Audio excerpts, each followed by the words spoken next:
evening and welcome to Shattering Myths. I am Yada. Each weekday here on GCN, we strive to expose the deadly and destructive myths which are associated with religion and politics, with patriotism in the media, and with military and economic schemes. Instead of merely presenting the news, our mission is to understand what is actually occurring while predicting how these events will shape our world. Then, during our second hour, we will engage God on His terms, through evidence and reason, since His is the lone reliable voice in an exceedingly troubled world. Our phone number, if you'd like to participate in this discussion, is 877-300-7645. As I was listening to the tail end of the news this morning, there was a mention of the issues related to cell phones and driving. And I have, as I'm sure all of you have, been behind someone or watched someone on their cell phone while driving, and if they're talking on their cell phone, what typically happens is that they slow down, their lane tracking deteriorates. They slow down typically well below the speed limit. Their lane tracking deteriorates, and you can see that the quality of their driving deteriorates substantially. But if they're texting, if they're looking down, and you can see one hand's on the wheel and one is looking down at a phone and they're texting, they become lethal. And the reason that I wanted to share that thought with you is that there are two ways to impair our ability to make good judgments. You see, the reason that there are serious penalties associated with drunk driving is that when you're intoxicated, when you have polluted your brain with something that anesthetizes it, it is very difficult to respond in a timely fashion and to exercise good judgment. Religion, for example, is a poison. Politics is a toxin. Patriotism also impairs one's judgment. These are the kinds of things that slow our ability to respond, and they deteriorate our ability to be discerning. That's why God is opposed to religion and politics. They're toxins, they're poisons, very much like alcohol.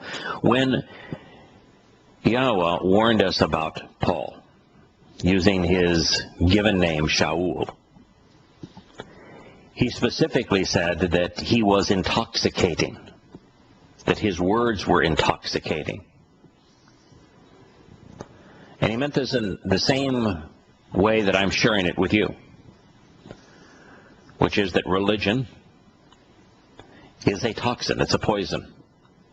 It hampers our ability to exercise good judgment, which is why driving drunk is so potentially lethal.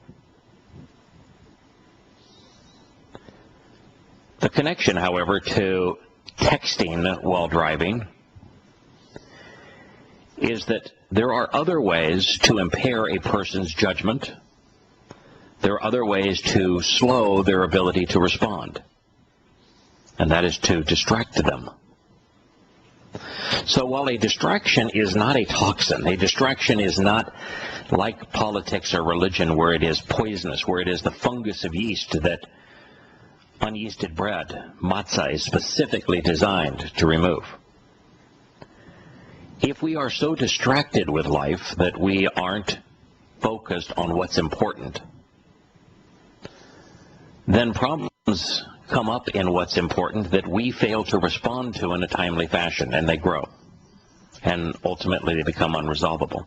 We end up going through life because our reactions, our responses are delayed, and end up at a point where now it's too late to make the right choice. So being distracted, which is really the nature of our world today, particularly in the West, where there are so many ways to be distracted. Television shows, movies, sports, all manner of entertainment that we can go to. For many, I guess, today, the most popular distraction is gambling.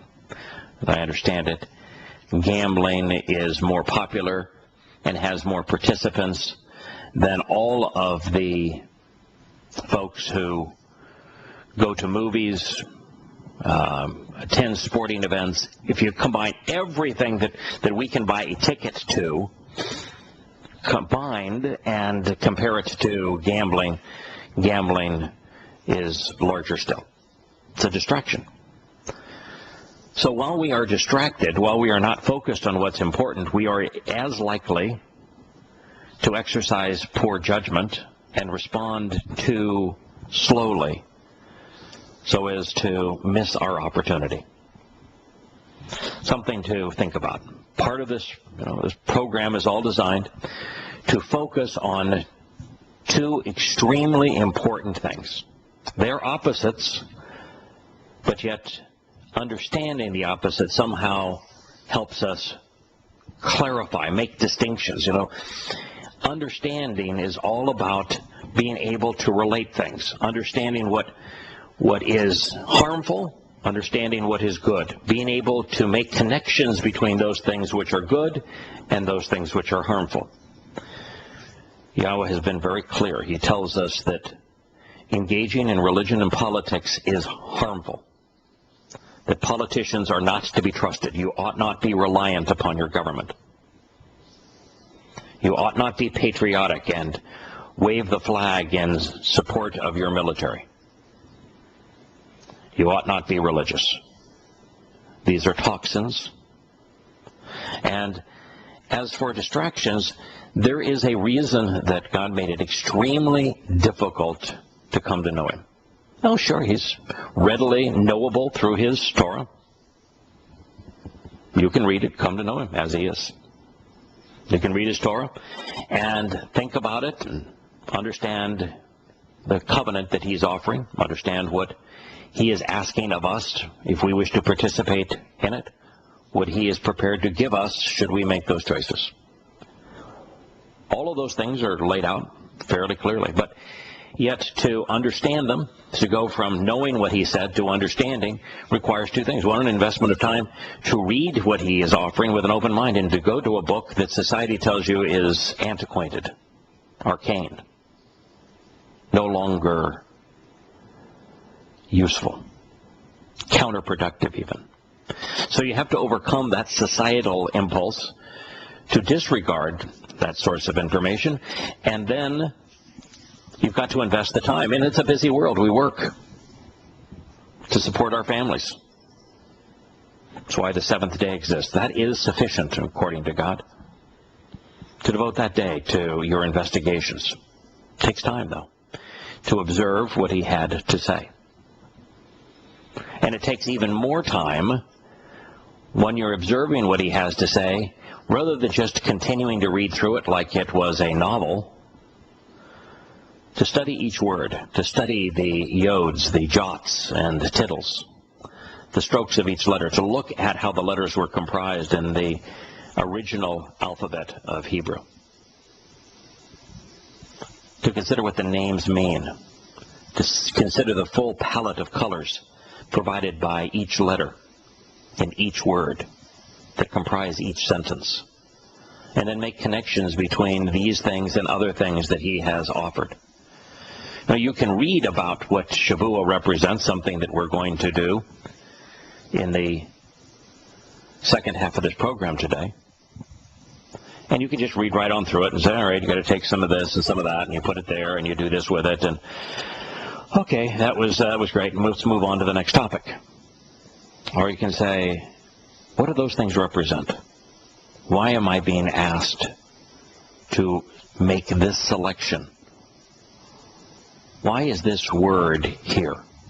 What does it mean to me? Is there any way this word can mean the religious connotation of it, or do I have to look deeper than that? If I compare what I'm being asked to do on Shavua with the single most important aspect of the Torah, the covenant, can I make a connection? Well, that takes even more time. That's why God specifically has said, unless you're willing to prioritize and focus on who I am and what I'm offering, don't bother. I'm not going to give you a Cliff Notes version. I'm not going to give you four spiritual laws. I'm not going to come to you as a Billy Graham with the charming voice and uplifting oratory that says all you got to do is believe. I'm not going to do that. Because if we're going to spend eternity together, it's because you really want to be there. It's because you've come to know me, love me, respect me, agree with me. And so as I hear news about the issues related to cell phones and driving, reminds me that there are these two issues. One is distraction, so that we don't focus, we don't prioritize, and the other is toxins, so that even if we were to choose to prioritize, our brains do not operate properly under the influence of religion. Turning to the news, one of the things that seems to go unsaid is that we had the hearings regarding Benghazi, and everyone seems focused on something that is irrelevant, which is that Benghazi was a terrorist attack, and that's irrelevant. To say Benghazi was a terrorist attack is to say nothing. It's meaningless.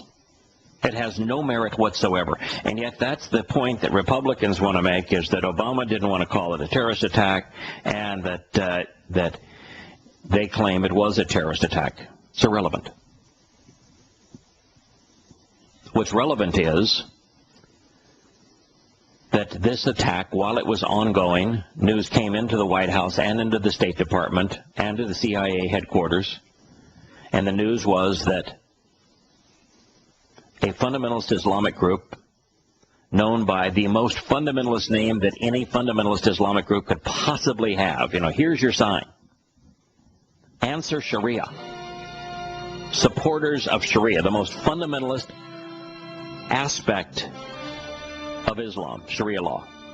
Answer Sharia, the supporters, the friends of Sharia, had come 160 strong, armed to the teeth with rocket-propelled grenades, fire bombs, 50 caliber machine guns, and automatic weapons, and they were attacking the embassy.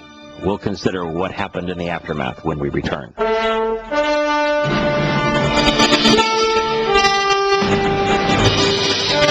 Welcome back to Shattering Myths. I am your host, Yahowah. You can engage in this discussion by calling 877-996. 877-300-7645. I about gave the studio line as opposed to the guest line, but 877-300-7645. The story in Benghazi is one that, in a informed, rational, and moral world, would lead to the impeachment of the President of the United States. The utter disgrace of the former Secretary of State, Hillary Clinton, so that her political career would be over. That's what would happen in an informed, moral, and rational world. You see, in the aftermath of the killing of our ambassador in the mission in Benghazi, Libya,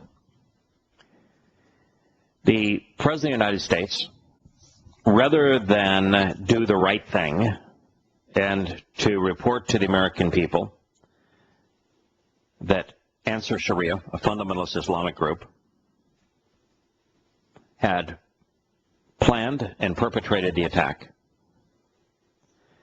and that they had actually deployed American weapons against our ambassador. And therefore it appears that we made a terrible and tragic mistake in supporting the Mujahideen, the jihadists, in their overthrow of Muammar Gaddafi. That rather than tell the truth, and that's the truth, unvarnished, and there's some times in life where you've just got to say, I was wrong. Here's the truth. We'll try not to make that same mistake again. I'm sorry that lives were squandered as a result of our error. But this is the truth.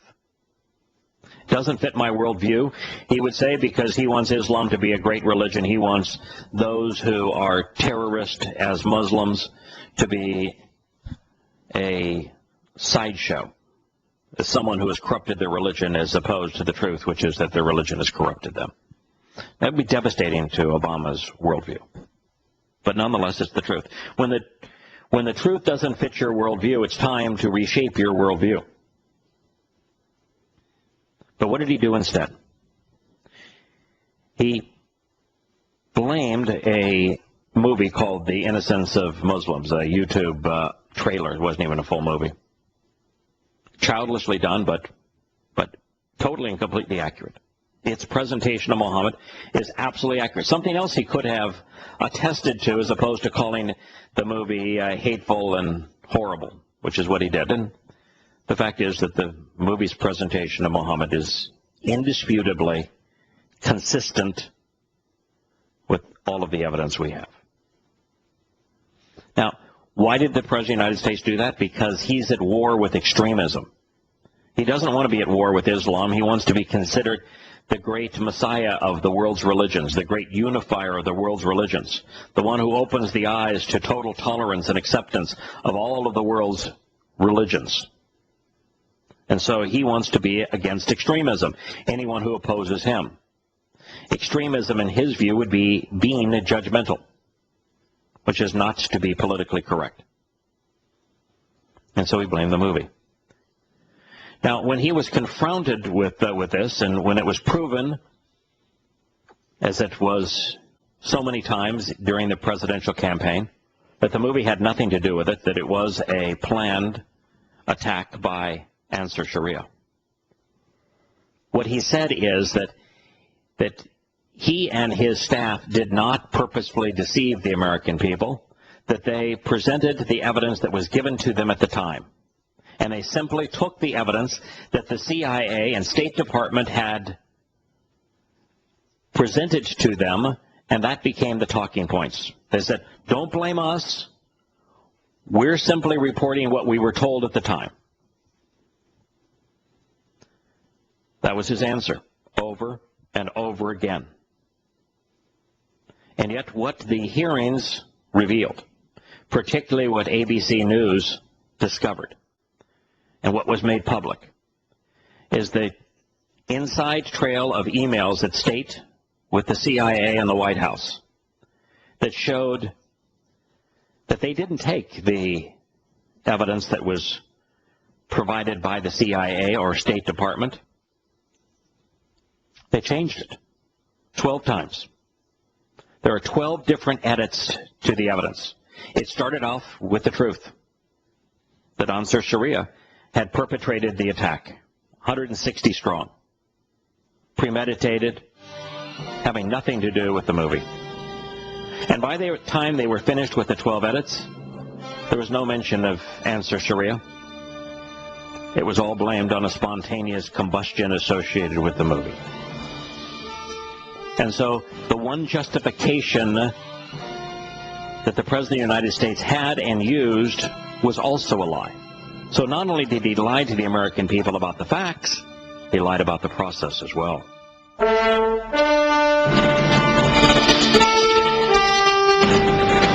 Welcome back to Shattering Myths. We're discussing the mythos of politics. In any debate, almost universally, debates are won and lost based upon how the issue is framed. In the case of this issue, of the Benghazi attack that led to the death of 4 Americans being killed with American weapons by a fundamentalist Islamic group called Ansar Sharia. At issue here is that the President of the United States framed the issue as initially that it was extremism, which he is opposed to, and a Christian that was responsible for the motivating the attacks, not Islam. And then when that is found to be untrue, he frames the issue as they're already dead. By bringing this back up again. You're politicizing the issue. This is a witch hunt after me. You ought not use the deaths of others as a means to advance a political agenda. Of course, he took the opposite view when it was dealing with the gun shootings in Sandy Hook. There, it was absolutely appropriate to bring the parents of the shot children to Washington to make a political point based on their deaths. The Republicans didn't do any better. They made the whole issue, was it a terrorist attack, and did the president announce it as a terrorist attack? That was never the issue. The issue was always, did the president deliberately and purposefully lie to the American people about an attack that defines much of the world today? An attack that will shade the means that will be used to destroy this country. An attack which lies at the center of Americans squandering thousands of its children's lives, 1 million lives of others, and $6 trillion worth of its coin. An attack that lies right at the heart of most everything we as a nation are doing wrong. Did he deliberately and purposefully lie?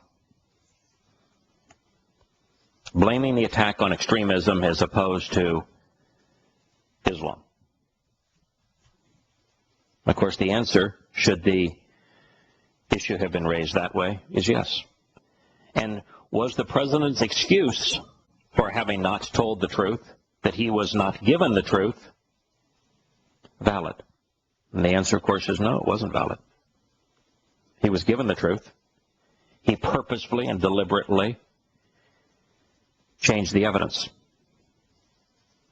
Now, when you take the oath of office to adhere to the Constitution of the United States, and you are being sworn in as the President of the United States, in my view, just as if you were a senator or a congressman, in your public life, you're under oath. And under oath, when you deliberately lie, it's called perjury. The President of the United States ought to be impeached for perjury. And this is not perjury on a minor issue. This is the issue that lies right at the heart of what's destroying this country. He ought to be impeached. But for that to happen, the issue needs to be framed effectively. Something that has not happened, and I suspect will not happen. And so, as a result, nothing's going to happen. America is going to go back to being poisoned by the mythos of religion and politics.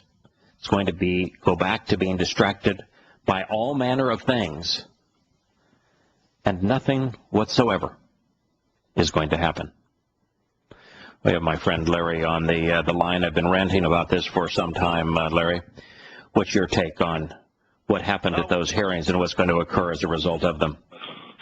Nothing's going to occur as a result of them. Nothing major. I say ran away. I mean, you got 3 generals, I believe, and an admiral that have been discharged because they were willing to step forward to say they were there to help. Right. We got a liar in charge. Yes. Look, you don't watch with a drone an 8-hour battle and tell people to stand down unless you want the man dead. You just don't do it. No. It begs credulity. Well, there's another reason. There's another reason that he, first of all, the President of the United States, when he was told that the embassy was under attack, went to sleep. He also watched a couple hours of it, yeah, so he knew what was going on. He watched it. He was watching it. Yeah, and then he went to sleep. Didn't care. Yeah, the reason that he did not want the United States to engage, I think, is also obvious. It's not that he wanted the ambassador dead. It's that. Oh, really? No, it's not. It's not. I mean, that was the obvious consequence. No, he views himself as the great Messiah of the Muslim world. And so he views what he did in Libya by aiding and abetting and providing weapons to the Muslims as a great achievement. To see those weapons being deployed against an American, he needs to reshape what happened there, and the last thing that he wants to do is to oppose those that he allied with. And so, just as is the case of Tunisia, when what he inspired there went sour, he can't oppose the new government because the new government is what he called for. In Egypt, he can't oppose the new government because it is what he called for. He can't oppose the rebels in Syria because it is what he called for. When he first went to give his reset speech to the Islamic world, this is what he envisioned. This is what he was looking for. It was being manifest in Libya, and so the last thing he wanted to do was to have the United States oppose the very cause that he was the lead troubadour. Well, that's your take. I think that's part of it, and I think the other part is when you got a guy over there handing out 10,000 Stinger missiles to a group of people we're supposed to be at war with, then, why not tie up loose ends?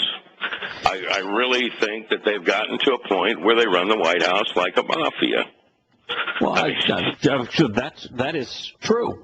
That they supply arms and then they clean up the mess so that the deployment of arms can't be tracked back to them. It's like the Fast and Furious. Why not tie up loose ends? That's what I say. And then you got Fast and Furious. You got the AP situation. You got the IRS tax people all over anybody that might be a conservative or a constitutionalist. On and on it goes. And there comes a time when people in this country have to, kind of open their eyes and say, we live in tyranny. It's tyranny. Right. Of course. Yeah, there's nothing. But you get right back to it. Unless you understand the overriding issues. Why did the president want the Stinger missiles supplied to the fundamentalist Islamic terrorists? Well, I think we get back to I'm the savior of the Islamic world. Which is the primary motivation of all of this. And according to their mindset, which you've got to get to their mindset to understand what they're doing and why they're doing it. According to his mindset, the opposition is constitutionalists, the opposition is conservatives, the opposition is anyone whose worldview would oppose them, anyone who's going to apply evidence and reason, for example, anyone who would be a free market individual on the economic side, that's the opposition. And so they're going to do anything they can to discredit the opposition and to crush them while aiding and abetting those that they support, and fundamentalist Muslims are among those they support. Well, I've got a question for you. What do you think is going to be done about all this? I think because of two things. One is that the issue was poorly framed by the Republicans. The Republicans want to make this an issue of, was it a terrorist attack? Yes. Did he mislead the American people about it being a terrorist attack? Yes. Let's make that the issue. That issue is irrelevant. And so long as they focus on that issue, it goes nowhere because the American people are way too distracted to be interested in that issue. So that being the issue, it goes nowhere, and the president goes on as if absolutely nothing happened. So my view is nothing. Yeah, that was very weak. Those hearings weren't designed to get to truth. Those hearings were, to me, designed to sort of a pressure outlet. Let people go, wow, we're getting our side of the story heard now. That kind of thing. Well, I think the Republicans getting anything done. It's not going to happen. Yeah, I think there was a lot of truth that was revealed. It's like the WikiLeaks documents. Enormous amounts of truth were revealed. All of the statements that were made at those hearings undermine the credibility of the President of the United States and the State Department. and the U.S. government. That's what they did. Every word that was spoken at those hearings was disastrous for the credibility of the president, for the State Department, for the CIA, for the U.S. military. I mean, it was disastrous, up and down the board. It is then that people still.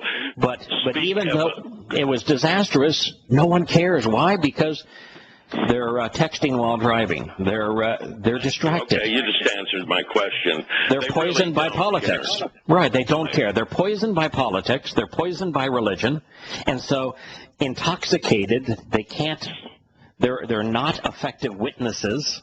You know, when you're intoxicated, you don't really process what's happening around you in an effective way, and then your judgment is also incapacitated. Well, and then they have information overload, like Huxley said. You know, it's a brave new world out there. Right. So 90% of them are poisoned with religion and politics, and so they're incapable of exercising good judgment or even processing what's happening. And those who are not are mostly distracted. And so things that should cause a nation to reject their government, to say, I ought not be in favor of a military that makes these kinds of things possible, that aids and abets the wrong side. I ought not support politicians that lie. I ought not be in support of a State Department that seems to always be on the wrong side, or a CIA that, if it wasn't for a lie, they wouldn't exist. At some time, at some place, you ought to say, to hell with them. I don't want anything to do with them anymore. But that's just not happening. Good morning. Welcome back to the final segment of the news hour of Shattering Myths. We're going to turn to a more interesting topic here at the top of the hour. But I wanted to conclude our discussion on America's propensity to do nothing when faced with news that is untrue. When it has been determined for fact that on what is perhaps the single most important issue facing America's future, that the President of the United States deliberately, purposefully promoted a lie. I'm going to read a headline that came up on my news feed in the last few minutes, Larry. And there are 7 lies in this one headline. And I want and I want to relate to the 7 lies in this headline, which is a related topic, to what happened to Newt Gingrich when he was actually in the lead for the Republican nomination for president. And in the immediate aftermath of telling the truth about the 7 lies that are in this article, he was put on the defensive, made to look like a fool, and was swept off center stage. Here's the report. The headline is from Reuters. It is from Ramallah. And it doesn't say Ramallah, Israel. It says Ramallah, West Bank, as if West Bank were a country. Reuters. Palestinians clashed with Israeli forces in the occupied West Bank on Wednesday during demonstrations to mark 65 years since what they call Nakba, catastrophe, when Israel's creation caused many to lose their homes and to become refugees. Let's begin. There is no such thing as a Palestinian. It is absolutely a fact that there is no such thing as a Palestinian. Newt Gingrich, during the campaign, when there was an issue that came up relative to what we ought to do in response to this situation, said, you know, if you study history, if you spend even 15 minutes thinking, you'll recognize there is no such thing as a Palestinian, that's a myth. And if you don't begin recognizing that's a myth, then there is no way to understand the issues or to solve them. So Palestinians, there is no such thing as a Palestinian. Occupied was a problem. The next is occupied, correct. Occupied, what does that mean? Is the United States occupying Texas? Why is it the occupied West Bank? And it's West Bank as if that's a place? We're just talking about what has been Judea. We're talking about what has been Yisrael from its inception. Why is it now the occupied West Bank? Then the next myth, of course, is to call the creation not creation, to call the reestablishment of Israel as a state after the Romans pummeled the place and salted the land And renamed it. To call that a catastrophe, as opposed to calling the catastrophe the Holocaust. But you say, no, to a Muslim, the Holocaust was a great triumph, and the return of Jews to their homeland was the catastrophe. Then they say in the headline, Israel's creation. Last time I checked, Israel was created 3,500 years ago. That's what I thought. I mean, that's just me, though. Yeah, and in fact, if you really want to know Israel's creation from the first moment that Israel existed as a place and a people, it goes back 4,000 years to Abraham's grandson, Jacob, who became Yisrael. The next is cause many to lose their homes. When the Israelites came back to Yisrael, they didn't steal anyone's home. There was nobody there. Well, there were people there, but they didn't steal anybody's home. And the Muslims, the Arab Muslims who were there, they strongly encouraged to stay. Said, we'll make you full citizens. Something that no Islamic country has ever done. They said, stay. And the land that Israel owns, they bought. Interestingly enough, I read Samuel Clements, Mark Twain's account of when he went to Israel. He said he would travel days and days without seeing a human being. Oh, of course, it was prior to the return. It was very sparsely populated, but there still were people there, and the Muslims that were there, the returning Israelites said, stay. And those who left didn't leave because they were forced out of their home by Israel. They left because they were ordered out of their home by the Arab League, because the Arab League wanted to annihilate the Jews. Why don't we tell the truth? There is no part of this headline that is accurate. And people yet would rather believe the lie than the truth.